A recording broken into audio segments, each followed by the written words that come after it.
Welcome to the University of Michigan Dentistry Podcast Series, promoting oral health care worldwide.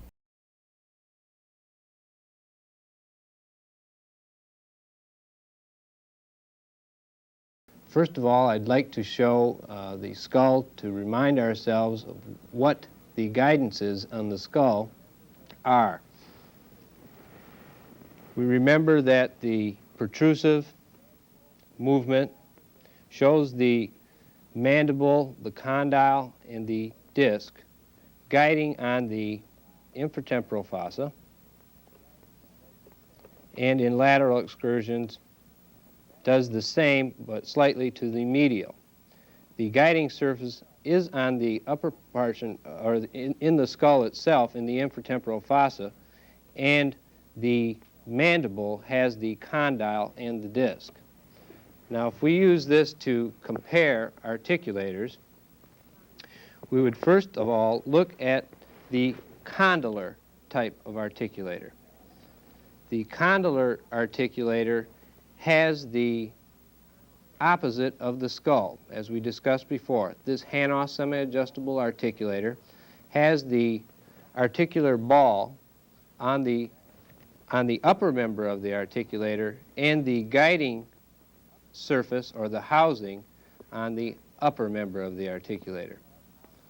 In contrast, we have an Arcon type of articulator in which the condylar ball is on the lower member of the articulator and the guiding surface is on the upper member, as is the skull. You can look at this from the posterior to see the difference.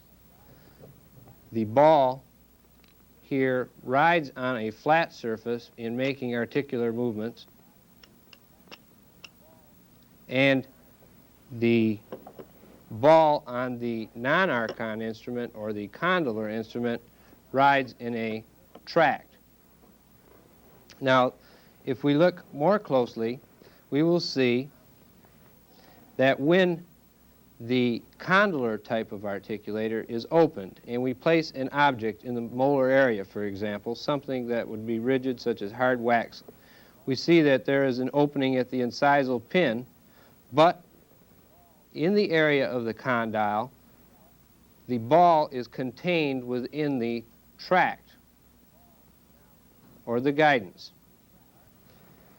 Now, if we look at the Arcon type of an instrument, in which the articulator, the top member of the articulator, comes off very easily and has to be handled carefully, if I place a hard object in this molar area, you can see that the incisal pin, or perhaps the condyle, will not seat in its fossa or on its guiding surface.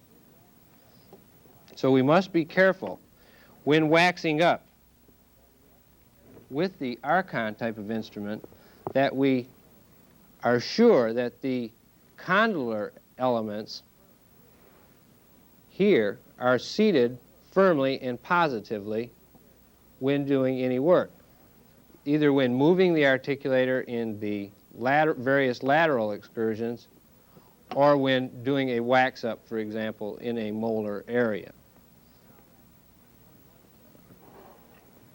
Now, going one step further in comparing the Hanau to the Whipmix, we'll first look at the Hanau and look at the intercondylar distance.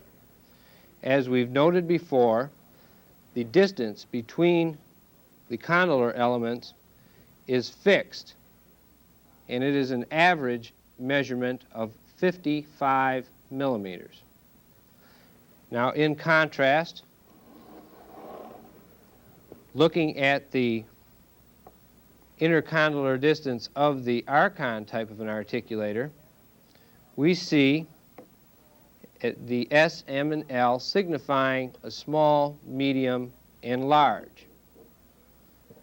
Now, this intercondylar distance can be varied. When they're together at the narrowest part, this is small. this can be unscrewed and placed in the medium position or the large position. Correspondingly, if we change the position on the lower member of the articulator from small to medium or to large, we must then use a spacer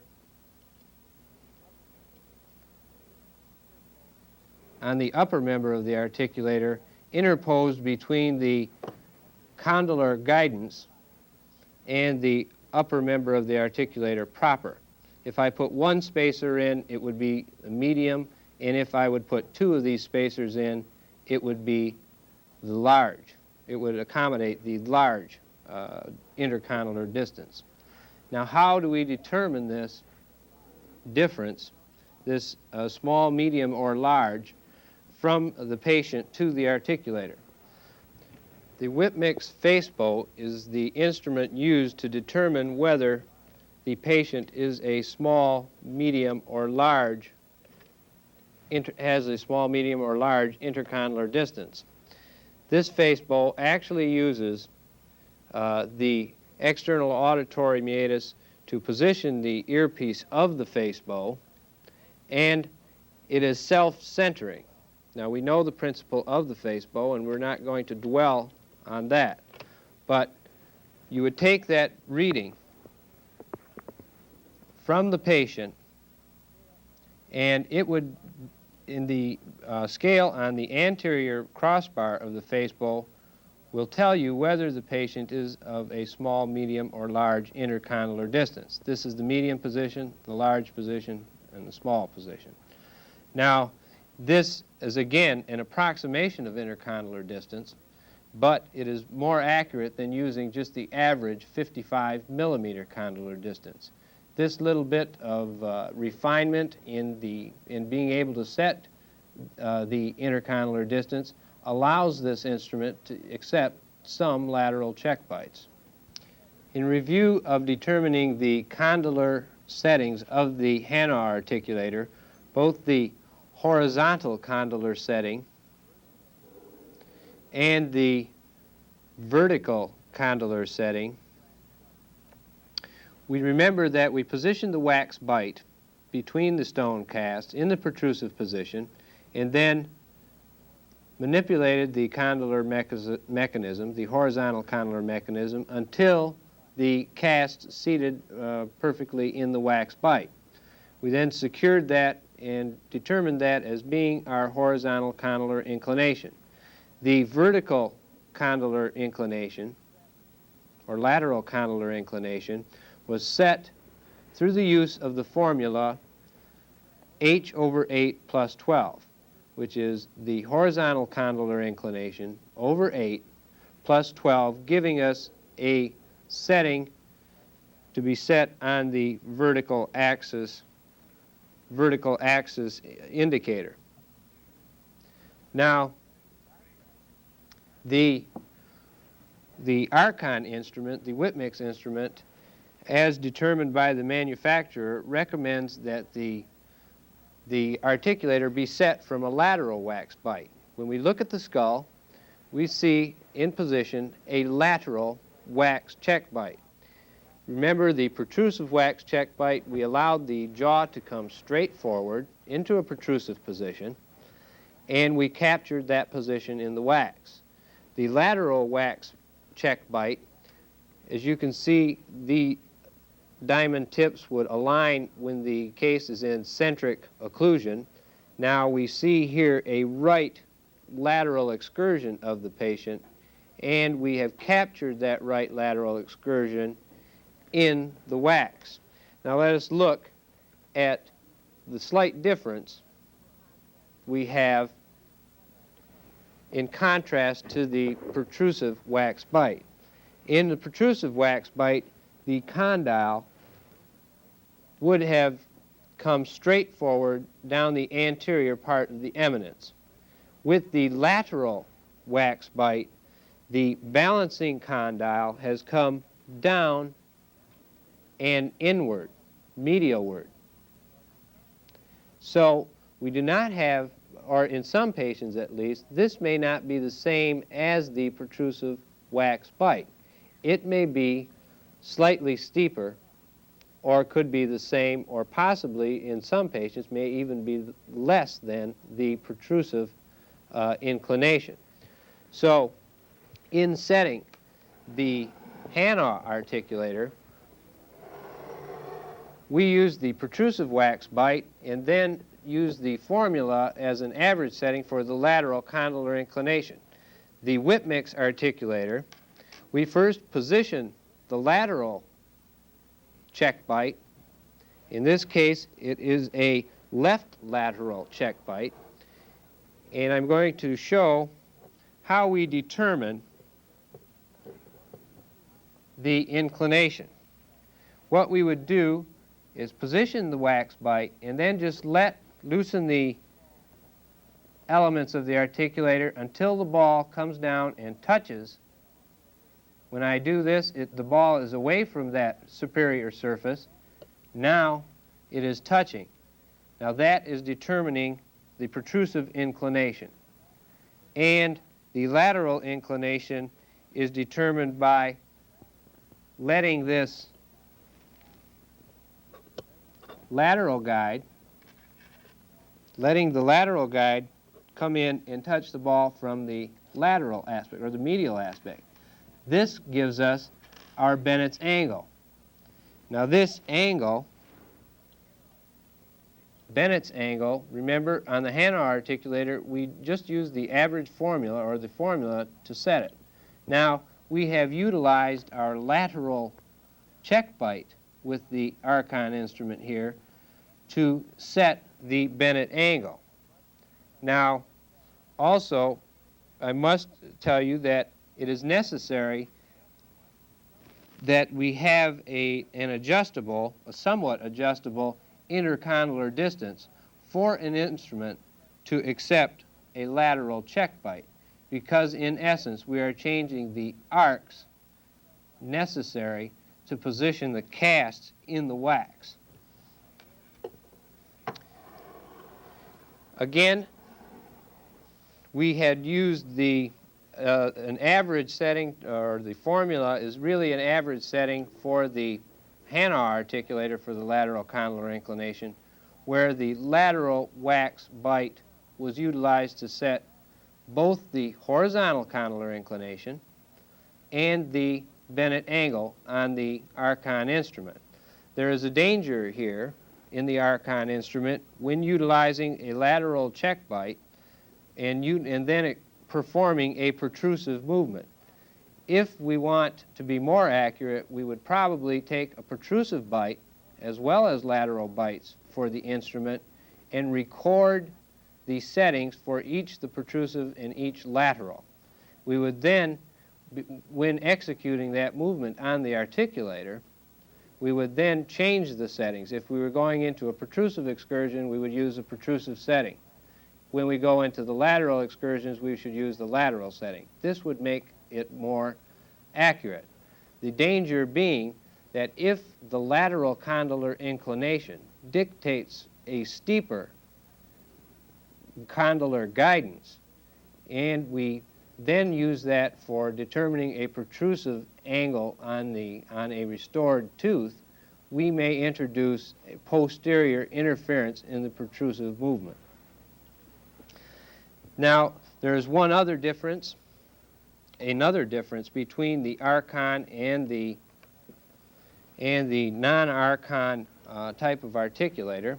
Looking first at the non-Arcon, the condylar type of articulator, the Hana, we see that when we make a lateral excursion on the articulator, the lower cusp tips or the lower cusps would ride along working or guiding surfaces on the maxillary dentition, usually the buccal inclines.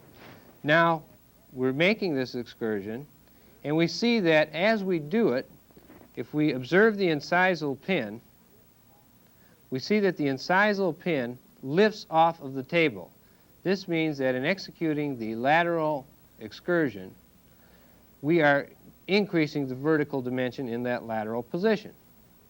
Now, looking at the teeth and the condylar element, we see that as we increase the vertical dimension by moving laterally, or let me magnify it by opening the instrument more, the condylar inclination stays the same. It is on the lower member of the articulator. So its relationship, the condylar guidance relationship, to the guiding surfaces of the maxillary dentition is constantly changing as I open or close the vertical dimension. And this is true in the lateral excursion also. Vertical dimension in the center, in just the opening and closing axis, as well as when we move laterally. Now we can see that the guiding surfaces here are in a changing relationship with the condylar guidances, both on the working and on the balancing sides. Now, that means as we're making this, it's changing. Now let's compare the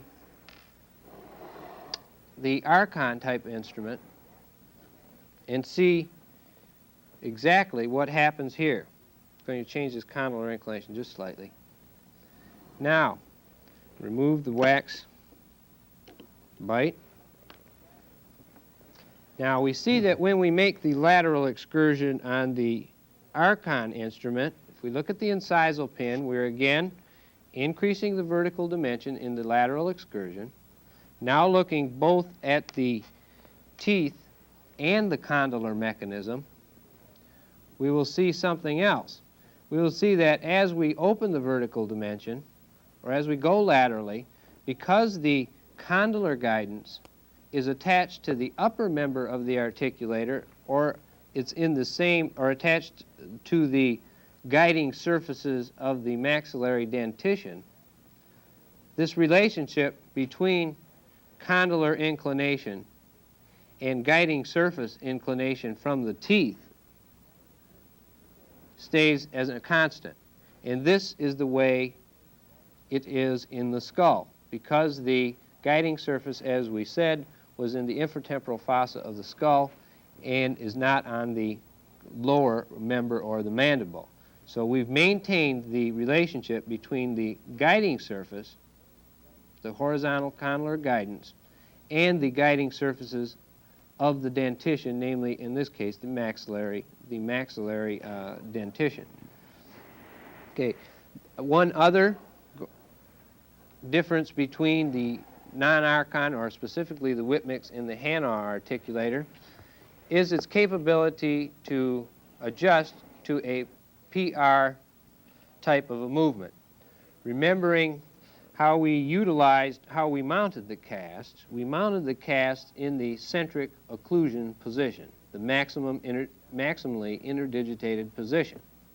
Now, if we wanted to simulate the centric relation position, which was posterior to that position, we changed the protrusive-retrusive element in the condylar area. We took the spacer out and allowed the condylar ball to go from this from this position in centric occlusion to come forward and simulate a centric relation position. Now and we could dictate the amount of movement also by the calibrated scale. In this fashion, we could mount a case in centric occlusion and create an antero-posterior adjustment on it. Now, if we look at the condylar element of the Whipmix, or the Arcon type of an articulator, we would see that the condylar ball is the most retruded position. Now, we cannot allow the upper member of the articulator to come any more forward to simulate a centric relation position. In order to do this, we must use something like a shim. Now you see this thin piece of metal. Now if we were to simulate the protrusive-retrusive element of the PR Hana articulator, we would first then, before mounting the lower cast on the Arcon instrument, position the shim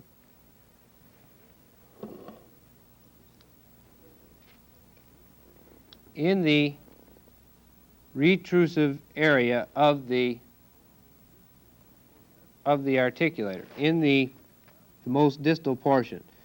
That way we could mount the case in centric relation, or in centric occlusion, excuse me, and then remove the shim, allowing the ball to go further to the posterior, simulating the centric relation position. This is not nearly as refined and is a somewhat crude technique in attempting a protrusive-retrusive positioning of the cast. So we have some differences between the Condylar type of articulator, the Hana articulator, and the Arcon articulator. Some advantages for the Arcon articulator as far as accuracy is concerned in lateral excursions, perhaps, and with the changing intercondylar distance. But the method in handling the two instruments is also slightly difficult. It's a little easier probably from a laboratory standpoint to get used to this Hana articulator because it is much more rugged. Now, the Whipmix is good if it's used correctly, but we must remember that when making excursions on this articulator, we must make sure, because the upper part of the articulator is movable and comes off completely, it must be handled just a little bit more carefully. They both have advantages and disadvantages, but it seems as if the Arcon instrument may have a slight advantage in the accuracy. You've been listening to a presentation from the University of Michigan School of Dentistry, which is dedicated to supporting open learning and open educational resources. This recording is licensed under the Creative Commons. It may be reused and redistributed for nonprofit use. Please attribute materials to the University of Michigan School of Dentistry and redistribute under this same license. For more information on how this and other University of Michigan School of Dentistry recordings may be used, visit www.dent.umich.edu/license.